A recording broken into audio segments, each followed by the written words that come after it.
ET now स्वदेश ने 4 साल पूरे किए हैं और इस खास मौके पे हम एक आइकॉनिक लोकेशन पे हैं और बहुत ही इमिनेंट पर्सनालिटी के साथ।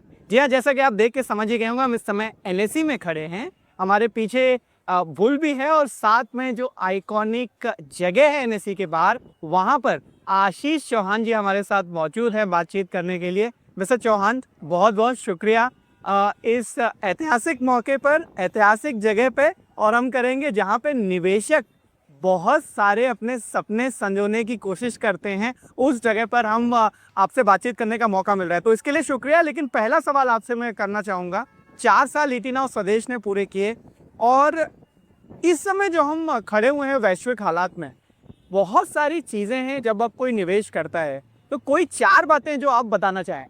ईटी नाउ स्वदेश के सभी दर्शकों को और सभी जो वहाँ पे काम करते हैं सभी एंकर्स को मेरी तरफ से हार्दिक अभिनंदन और धन्यवाद भी कि आपने एक झुंबिश उठाई है कि वर्नाक्युलर में, खास करके हिंदी में, जहाँ सबसे ज़्यादा लोग आज भारत में स्टॉक मार्केट के साथ जुड़ रहे हैं, उनको कैसे ये सब चीज़ों से जो इन्फॉर्मेशन आती है उससे अवगत कराए, उनको एक अच्छी डायरेक्शन में ले जाए। क्योंकि हर चीज़ जो है इतनी तेज़ी से बढ़ रही है अलग अलग डायरेक्शंस में कि कई बार लगता है कि विश्व एकदम बदल रहा है और हमें पता नहीं चला कि किस डायरेक्शन में जाना है। और हर बार मैंने आप कोई भी समय में न्यूज़पेपर पुराने भी देख के सोचोगे तो आपको उस समय उन लोगों को भी वही लग रहा था कि विश्व के हालात बदल रहे हैं। और आज स्वाभाविक है कि तेज़ी से बदल रहे हैं, क्योंकि टेक्नोलॉजी का जो जोर है वो भी ज़्यादा है। टेक्नोलॉजी का जो मौजें आती है वो भी काफ़ी फास्ट फ्रिक्वेंसी से आती है। तो उस हिसाब से हमने अपनी जो भी रणनीति है वो बदलनी है। लेकिन हकीकत तो ये भी है कि शॉर्ट टर्म सुबह खरीद कर शाम को बेचना, या जो डेरिवेटिव्स में हमें समझ नहीं आता है, तो वो चीज़ में ट्रेडिंग करना भी मुनासिब नहीं है, ऐसा मेरा मानना है। तो बिल्कुल लॉन्ग टर्म सोचना है और हम भी ईटी नाउ स्वदेश पे लगातार बोलते हैं कि जो स्पेकुलेशन है उस पर काम नहीं करना है और सोच समझ के अपनी रणनीति बनानी है।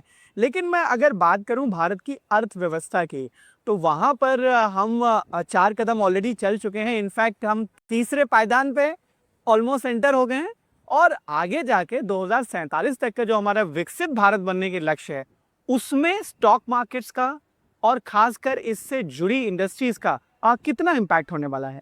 ये स्वाभाविक है कि स्टॉक मार्केट में आज धीरे धीरे जो फाइनेंशियलाइजेशन हो रहा है भारत का, तो उसकी वजह से स्टॉक मार्केट में भी ज़्यादा लोग निवेश करते हैं। आज 12 करोड़ से अधिक यूनिक इंडिविजुअल इन्वेस्टर हो गए। करीब 9 करोड़ महिलाएं, 3 करोड़ महिलाएं, 9 करोड़ पुरुष है। और करीब करीब 9 करोड़ से भी अधिक घर, जिसको हाउस होल्ड कहते हैं इकोनॉमिक्स में, वो आज भारत में स्टॉक मार्केट के जरिए निवेश करते हैं। तो करीब 25% जो भारत का हाउस होल्ड्स हैं वो आज डायरेक्टली निवेश करने लगा है। इसका मतलब है कि एक तरह से मिडिल क्लास बड़ा है और उनके पास उतनी संपत्ति बनी है कि जो घर पहले लेता है व्यक्ति, उसके बाद कोई बैंक बैलेंस बनता है, एफडी करते हैं, इंश्योरेंस करते हैं, उसके बाद ही स्टॉक मार्केट में निवेश करने की आदमी सोचता है। तो मुझे लग रहा है कि ये जो भी पिछले 10-11 साल में हुआ है, एक तरह से तेज़ी से जो विकास हुआ है, उसमें करीब करीब 20-25% भारत आज मिडिल क्लास बन चुका है। और उससे एक जिम्मेदारी बढ़ती है, क्योंकि करीब एक तिहाई 33% of wealth of India is now represented by stock market. माने निफ्टी या जो एनएससी की जो लिस्टेड कंपनियां 2800, उसमें सभी तरह की कंपनियां हैं, सिर्फ एक सेक्टर की नहीं है। आप देखेंगे सर्विसेज की कंपनी है, मैन्युफैक्चरिंग की है, टेलीकॉम की है, ट्रेडिंग की है, इवन रिटेल ट्रेडिंग हो, कंज्यूमर मैन्युफैक्चरिंग हो, हर तरह की कंपनियां जो है यहाँ पर लिस्टेड है। फॉरेन कंपनियां की जो सब्सिडीज़ है वो भी, सब्सिडरीज जो लिस्टेड है, हुंडई मोटर्स ने भी एक 3-3.25 बिलियन डॉलर भी लास्ट ईयर उठाए थे। तो मुझे लग रहा है कि ओवरऑल भारत एक ऐसी जगह पे खड़ा है कि आगे जब जो विकास होगा वो स्टॉक मार्केट के जरिए ज़्यादा होगा, क्योंकि नई जो तकनीक है, नई टेक्नोलॉजी को इस्तेमाल करके लोग जो अपना अपना नया बिजनेस शुरू करते हैं या तो उसको बढ़ाते हैं, तो उसमें ज़्यादा कैपिटल की आवश्यकता नहीं होती है। पहले ज़माने में कोई बड़ी फैक्ट्री लगानी होती थी, बहुत पैसे लगते थे। आज स्विगी, जोमेटो या कोई भी ऐसी कंपनियां हो, इन्फोसिस, जहाँ पे कोई भी ज़्यादा पैसा नहीं लगा लेकिन उससे अधिक धन बना।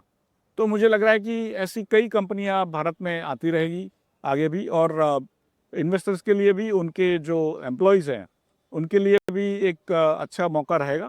और टेक्नोलॉजी को एक तरह से मध्य में रखते हुए जो भी हमने करना है भारत में, या तो भारत ने, निवेशक ने, उन्होंने टेक्नोलॉजी को मध्य में रखने ही करना है कि जो कंपनी हो, जो व्यक्ति हो, टेक्नोलॉजी को अपनाएगा, वो व्यक्ति या वो कंपनी आगे बढ़ेगी। वो नेचुरली हर एक इंडस्ट्री का अपना एक रवैया होता है, एक मेथोडोलॉजी होती है, उसके अंदर जो विद इन दैट कंपेरेटिवली जो कंपनी ज़्यादा टेक्नोलॉजी का इस्तेमाल करती है वो कंपनी हरदम आगे रहेगी। ऐसा मैंने मेरी कैरियर में 30-35 साल में देखा है। जैसे एनएससी शुरू हुआ तो कंप्यूटराइज हुआ, और बीएससी उस समय फ्लोर में था, तो एनएससी का एक पूरा व्याप हो गया पूरे भारतवर्ष में।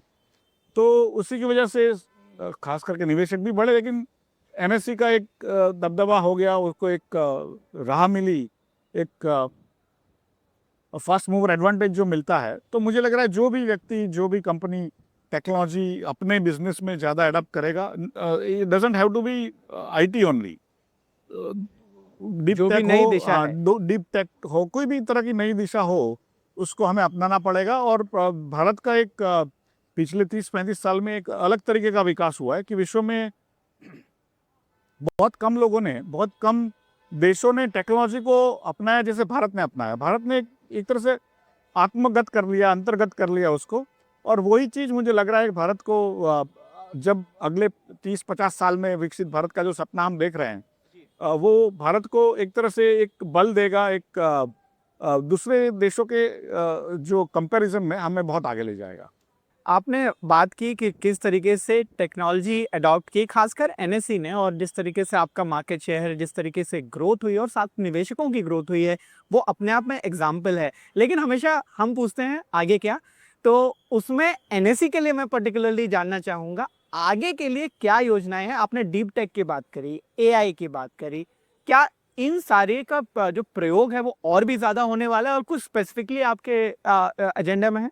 नेचुरली भारत का सबसे तकनीकी दृष्टि से सबसे एडवांस्ड ऑर्गेनाइजेशन किसी को कहा जाएगा तो नेशनल स्टॉक एक्सचेंज ही है, कि जो विश्व का कई बार जितना भी ऑर्डर्स निकलते हैं या ट्रेड निकलते हैं विश्व में सभी स्टॉक एक्सचेंजेस में, उसमें 50% आज एनएससी करता है कई दिनों में।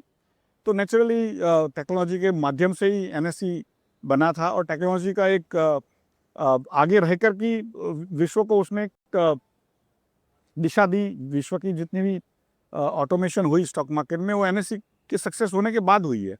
तो नेचुरली एनएससी जितनी भी अच्छी नई टेक्नोलॉजी आएगी उसको इस्तेमाल करेगा, उसको चेक करते रहेगा, और कैसे उसको अपने जो निजी या डे टू डे लाइफ में हम हमारे एम्प्लॉयज़ के लिए, हमारे ब्रोकर्स के लिए, हमारे इन्वेस्टर्स के लिए ज़्यादा से ज़्यादा उसको इस्तेमाल करके ज़्यादा इन्फॉर्मेशन उनको बेहतर तरीके से पहुँचाए, उनको निवेश करने के लिए प्रेरित करें, नहीं कि सट्टा करने के लिए प्रेरित करें। ऐसी कई चीज़ों में एनएससी आज एआई का इस्तेमाल करता भी है और आगे भी करता रहेगा।